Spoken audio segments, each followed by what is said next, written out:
everyone. My name is Justin Check, and I am a statistician in the Northern Plains Regional Field Office. I am here today to speak about the June Area Survey, and more specifically, I will speak about the maps and photos we use during June Area. So, let's get started. First, we need to define some common terms we'll be utilizing during the survey. A segment refers to a defined area of land. The area of the segment is normally about 1 square mile, but may be much larger or smaller depending on the land use. A tract refers to a part of the segment that is operated under a unique operating arrangement. If a farmer is operating as an individual and in partnership in the segment, there would need to be 2 different tracts. This will be illustrated in a future slide.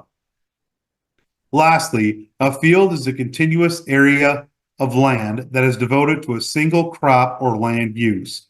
In general, we would discourage the respondent burden needed to draw fields wherever possible. As always, your regional field office will provide specific guidance. It is still required to draw off all tracts, whether they be PIGA, which is Public, Industrial, and Grazing Association land, non-ag, or agricultural. Before contacting any operators, please familiarize yourself with where the segment is located, paying special attention to any identifying landmarks like highways, roads, or other landmarks. That way you will be better able to convey the segment's location during the interview. Notice the alphanumeric grid system on the edges of the map. Hopefully, this will make it easier to converse with the operator and relay the location of the specific areas of the segment. The township, range, and section number are printed on the top right of each parcel map. If possible, it would be best for respondents to have access to either the paper or electronic copy of the map during the interview to make the process run more smoothly. The survey code needed to access the map on agcounts.usda.gov is printed on the front of the screening jacket. Now we'll move on to talk about the larger aerial photos. The segment will be outlined in a thick red line, which is the boundary. Every piece of land inside that boundary will need to be accounted for. As you complete your interviews, draw off and label tract letters as needed using the photo pens provided by your regional office. We also recommend each tract letter be capitalized and underlined to avoid possible confusion. Regional offices will provide storage boxes for protecting aerial photos from damage. When assigning tract letters, make sure to capitalize and underline them to avoid confusion. It is absolutely necessary to underline the letters that could be mistaken for one another, like N and Z, M and W, and I and H, but it is a good practice to underline all tract letters. Assign 1 tract letter for each operator. In the example given, John Jones operates 2 separate pieces of the segment, but they can both be labeled with the same letter since he is individually operating both.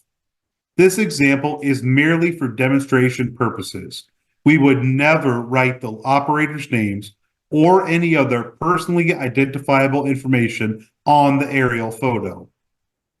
Each operating arrangement needs its own tract letter.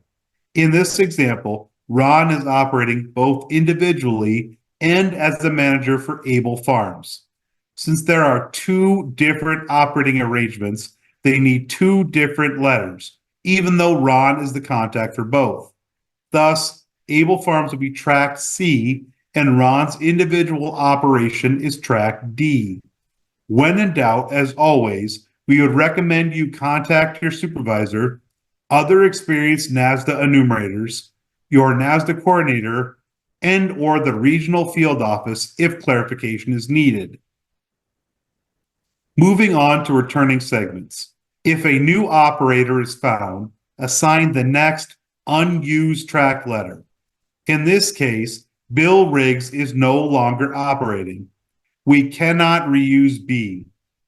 Bob White is the new operator and would be tracked E. As discussed previously, a separate track letter must be assigned to each unique ag tract. However, similar non-ag tracts that are continuous can be grouped together. For example, a single tract letter can be used to record groups of houses or apartments in residential areas. Parcels of woods and idle open land should not automatically be considered non-agricultural, and the lack of ag activity should be verified with the landowner. Just because there is no ag activity currently doesn't necessarily mean there won't be in the next year. Here is an example of a segment that has changed from when it was last surveyed. There has been several changes in operators. Since Ned Flanders and Barney Gumble are still operating in this segment, their tract letters will be unchanged. The enumerator will start lettering tracts with the next unused tract letter, which is D in this case. We recommend that you start in the upper left hand of the segment and proceed in a clockwise fashion around the segment when lettering tracts. However, the most important point is that all tracts have a unique sequential tract letter, and any new tracts are labeled with the next unused letter. One final point in this example.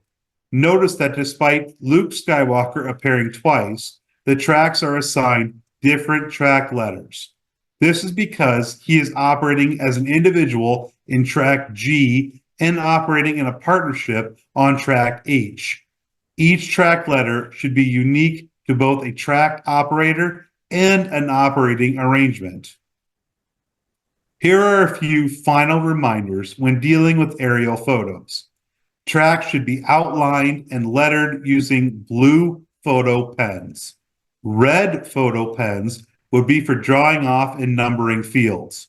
We are no longer concerned with field level data, and enumerators are encouraged to not take the time to draw off fields unless it is absolutely necessary.